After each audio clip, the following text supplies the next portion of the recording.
this is going to be the first video towards your domain 1, the secure risk management for CISSP.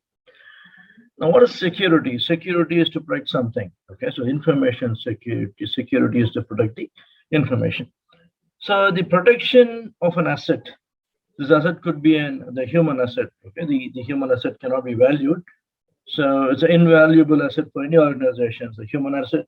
It could be a civil asset, physical structure that you want to secure, or you want to secure your the valuables. It could be your gold jewelry, or where you want to preserve your pounds or dollars, whatever it is.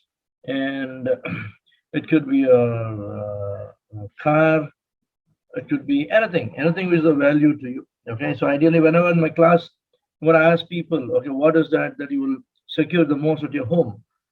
I have people who say, it's going to be the locker room where they have the gold jewelries and all the currency is secured. That's a human life. Whether we believe it or not, it's a human life actually. Okay, everything can be bought. Okay, we can survive without money. We can survive without the building. We can survive without anything, but we cannot survive without the human life. Could be your wife, could be your children, could be yourself. Okay, so first we need to do is to identify what is of utmost value to the organization. That's where the data classification policy or the information classification policy jumps in. Okay, because for every organization there could be the data that is very confidential. It's shared only among the top management, or the data that is a top secret. Only few other people in the organization, not everybody from the top management, they will get to know it. It could be an internal classification where everyone in the organization will get more. For example, the holiday, okay, or the organization announcement. Okay, it's internally classified. Now, what is confidential? Confidential could be the trade secret of an organization.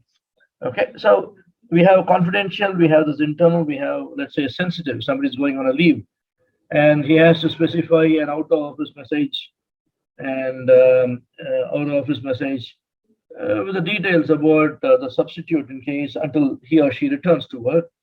Okay, that is a sensitive information. Don't share the mobile number and the official email ID on the out of office message. It was meant for the same domain, official domain. It's actually okay. For example, if somebody works for Microsoft.com and the out of office message is also sent to the guys who work on Microsoft. Okay, the email is at Microsoft.com. It's actually okay. But if it's going to be an Gmail, Yahoo, or any other organization, it's always better not to reveal, your delegate's email ID and their contact number. Yeah. So that could be something which is sensitive, and a publicly classified information is going to be on the website, or it's going to be on the press related to the corresponding company, or the website of the corresponding company. Now, it all boils down to how are we going to secure this particular information. I'm sorry for the background noise. Secure this information, and for example, confidentiality is a principle by which we maintain the information as a secret. So what information that we maintain as secret depends upon the organization. For example, Coca-Cola. The Coke's recipe is the utmost secret that they want to secure. Okay, and then for a bank, it's going to be the cardholder data, your 16-digit on a credit card or debit card, and then account number. Okay, the bank for the physical security also involves the locker room. Okay, and for example, if it's going to be a grocery store, okay, so they need to secure the warehouse, they have CCTV camera on the shopping floor, etc. Now, every single organization has got a different requirement to secure. Okay, first is the human security anyway, but having said that, okay, when it comes to the IT, okay, the confidentiality, it boils down to what you call as a data classification policy. Yeah. So confidentiality is a principle by which I maintain an information as a secret. Okay, so it can also be a confidential information in my mind. Okay, I will not share it with somebody. Okay, it's a confidential information. That means an information remains confidential only if I share it with somebody whom I can trust. Yeah, otherwise I will not share the information. Even for the system, okay, it will share the information only with the application or system which it can trust. Okay, Like how the data has got a classification, the subject will have what is called the clearance. Subject is nothing but the user, and the user could be a human being, or user could be an application also. For example, application A requests the data from the application B to generate a report. So application A becomes subject and application B becomes an object. Okay, now whether the information is shared or not, it depends on a lot of parameters: identification, authentication, authorization, etc. Okay, but anyway, coming on to the confidentiality. Confidentiality is a principle by which I maintain an information as secret. Okay, now this depends upon the data classification. Anyway, now what is integrity? Integrity is a principle by which I maintain system or the data intact. If it's modified only by the authorized user by the authorized means. Okay, authorized user doing a modification in an unauthorized way, or unauthorized user doing a modification does not fall under the integrity. Okay, it's a challenge for the integrity. So confidentiality is to ensure that only the authorized users can read the data, and integrity is to ensure that the authorized users can modify the data in an authorized way. For example, if I'm a system administrator, I'll have access to basically I'll have access to the complete system. Okay, I can also modify the data, but if I modify the data without any requirement, okay, where I can substantiate the purpose of actually doing it, it's actually a problem. I'm an authorized user, but I'm actually doing an unauthorized change. The same thing holds good for a teller in a bank. If he's going to do his job for a long time, okay, and he might take few pence here and there, okay, so that becomes an integrity problem. So confidentiality is to ensure that only the authorized persons are able to read the data or have access to the data. Integrity is a principle by which you ensure the authorized person can modify the data with authorized means. What is availability? Availability is to ensure that the information is available for the authorized user at the agreed timelines. For example, if I'm going to say the information system is available for you only 8 hours a day, starting at 9 o'clock until 6 p.m. in the evening for 5 days a week. It could be Monday to Friday, or it could be a Sunday to Thursday, depending upon the geography that you actually live in. Now, that is also an availability, okay? So authorized users at the agreed timeline, the system is actually available for them. Now, availability is not only addresses the availability of the system, but also the performance of the system. Okay, so CIA is confidentiality addresses the secrecy part of it, right? A lot of times secrecy, privacy, okay, seclusion, all these things comes under the confidentiality. Integrity is to ensure that your system or the data is actually not modified. If it's modified, then it should be by an authorized user in an authorized way. For example, the system integrity is governed by the ITIL processes in a great extent. Okay? You cannot modify the system parameters without a change which is approved, and should have taken it to a change advisory board. And this is also supported by the privilege account management tool. Okay, I cannot say that I have 16 admin accounts on a system, but nobody will make any changes because I trust them. If you trust somebody, there's no security there. Ideally, if you're going to say that I have a controlled environment where any changes to the IT environment happen in a controlled way, that can only be supported if you're going to have a privilege account manager tool, PAM tool, vaulting all the privileged user accounts. Otherwise, it is just what I'm telling you. Okay, it's not going to work that way. Yeah, whenever I go to an audit, if I'm going to ask them to dump the Active Directory, and if I find there are a lot of system administrators, and they have just logged on today or yesterday, and I asked them, do you have a justification for these account users with this account to log on? Is there a change, or is there an incident to be resolved, or a service request to be fulfilled? If you don't have anything, it is actually non-conformity. Okay, I cannot say that he is a system administrator and he has to have the privilege account to perform his activity. No, that doesn't hold good. Anyway, coming on to this particular topic, the last one is the non-repudiation. Non-repudiation is a principle by which an initiator of the transaction cannot deny his or her participation. I log onto a server, I delete a file, and the next day the server is not coming up, right? It has crashed. And somebody does a root cause analysis, and they found that I have logged on to the system, deleted the file, and because of that, the system has actually gone down. Now, if it's going to be a generic account like a root or an administrator, the repudiation is established, because then I can all the way say that, okay, it's not the password for the administrator of the root is not known only to me, but a few other guys who work in IT. There's repudiation. So if it's going to be a unique user ID and password, okay, for example, it's going to be a combination of first name and last name of mine, or it's going to be my employee number, okay, much better the employee number, okay. So that also gives what is called a non-repudiation. We can still argue saying that the password has been stolen by somebody, but it's my responsibility to ensure that the passwords are secure.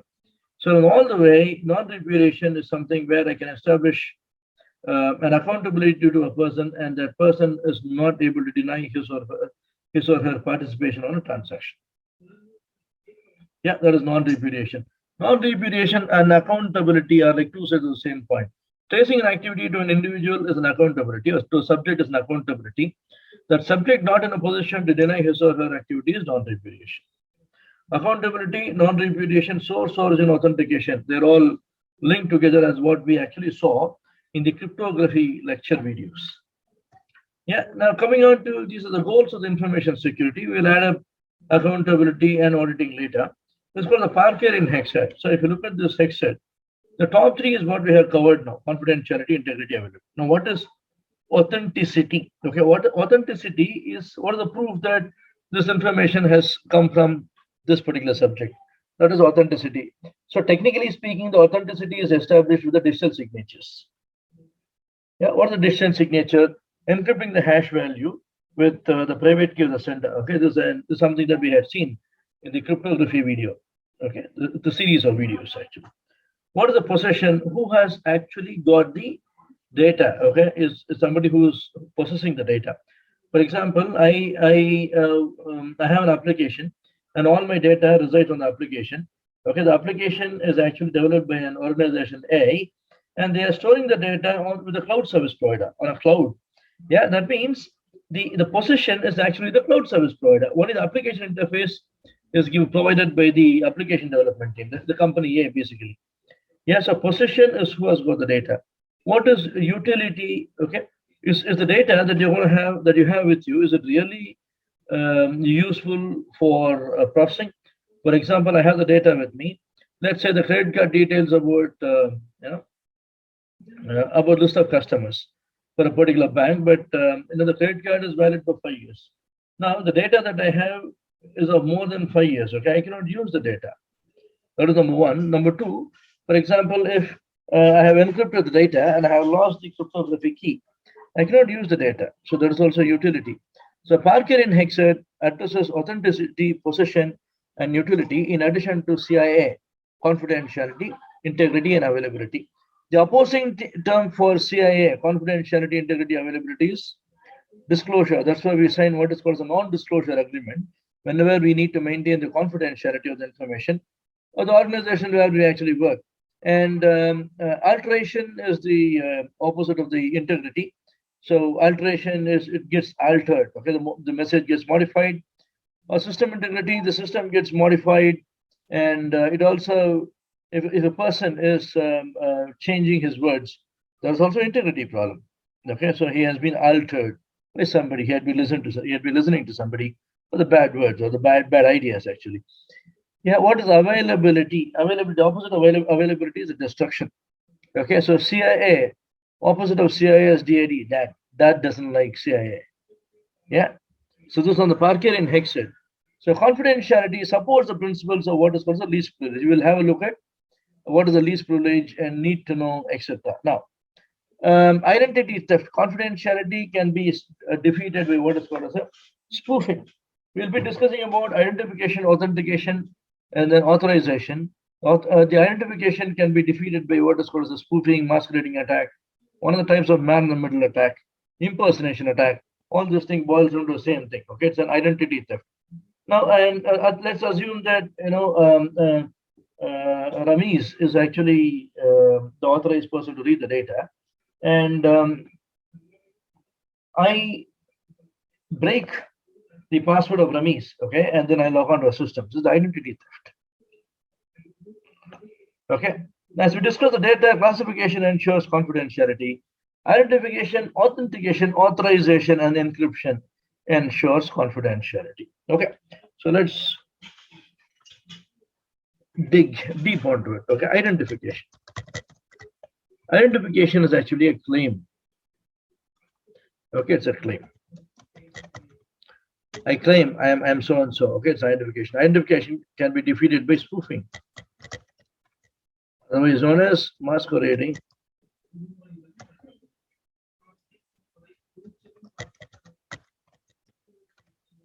or impersonation,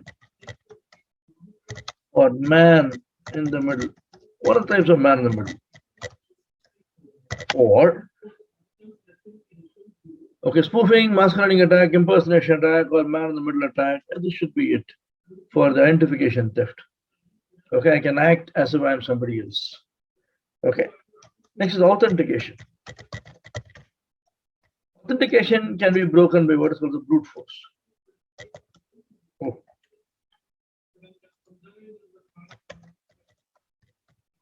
Brute force, dictionary attack, hybrid attack, rainbow table, fake login. Okay, fake login, shoulder surfing,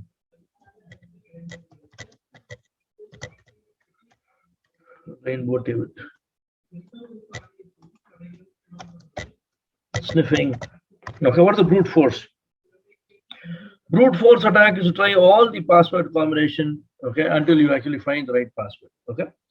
Now, for example, if my password is of 8 characters, okay, it becomes 8 to the power of 26 alphabets in English. All lowercase and uppercase become 8 to the power of 26 plus 26 plus 10 numerics plus 8 special characters. Usually we don't use all the special characters on the keyboard for the mere reason that sorry, your password could be prone to what's called a SQL injection attack. Okay, so 8 to the power of 26 plus 26, 52 plus 10, 62 plus 8 is equal to 70. 8 to the power of 70 is all the password combination that you can actually have. Okay, in this scenario where the length of the password is 8, one uppercase, okay, or uppercase, combination uppercase, lowercase, the numeric and the special character. What is the dictionary attack? Well, what we can do is cyclist,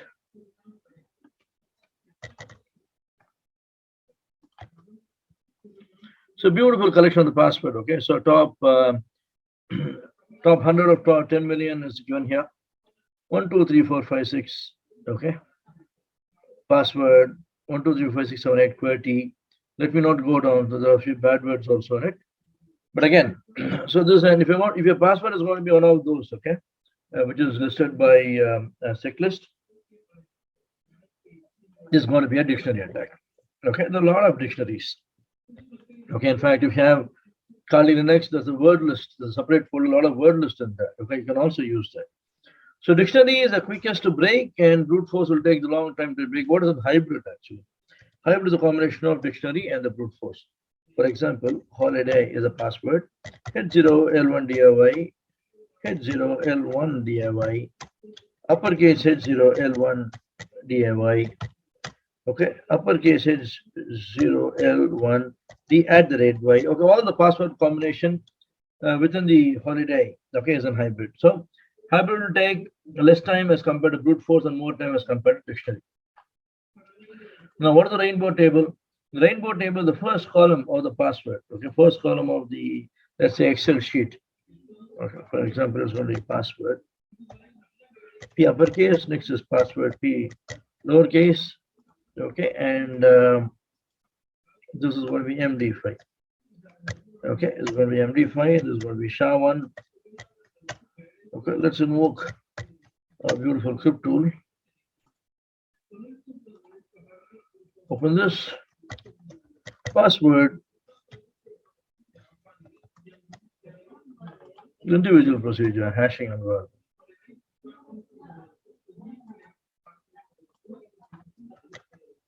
Okay.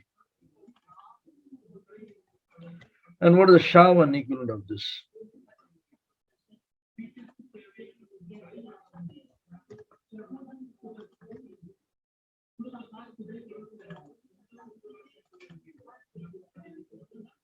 Okay, and what do you do it for this particular word? Individual procedure, MD5.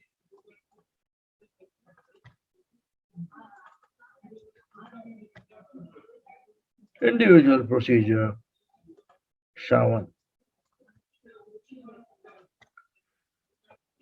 Now, if I want to have all the password list from the SIC list, okay, as a part of the first column, and I want to use calculate the hash value for MD5, MD6, SHA-1, SHA-2, SHA-3, etc.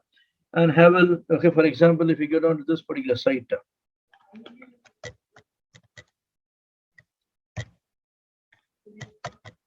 tools for noobs. Okay, so online tools. So you want to have online hash calculator. Okay, if you look at the algorithms, there are plenty of algorithms. Havel, okay, FNV. Okay, so all these algorithms are there. So I can calculate the hash value for using all the algorithms for this particular word. I can fill up this Excel sheet. This Excel sheet is actually called the rainbow table because actually what happens in the environment, when you put the user ID and password, your password is getting converted to a hash value. Ideally with the timestamp, with the timestamp is not used, you get converted to a hash value and that hash value remains the same.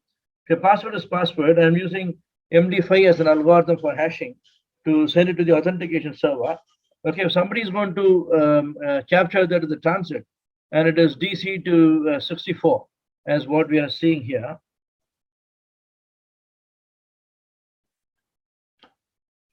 Okay, what we are seeing here, it's actually, I can find out that this password is password and the algorithm that they have been using is MD5. This Excel sheet is actually called the rainbow table. Yeah, it's called the rainbow table. What is the fake login? You would have seen my video on browser exploitation framework. Okay, that actually gives you a fake login for Gmail, for Yahoo, for Yammer, for LinkedIn, for Facebook, etc. What is shoulder surfing? Somebody standing behind you and they are looking at what you're typing. That is shoulder surfing. That's why your passwords are masked, but still they can have a look at your the key that you're pressing when you are typing your password. What is sniffing? The excellent tool for network analysis is Wireshark.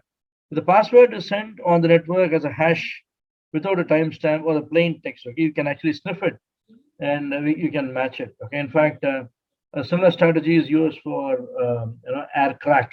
You'll generate a PCAP file, and then if you're going to use it against a dictionary to find out what the password for the Wi-Fi is, this is one of the ways in which the password is actually broken.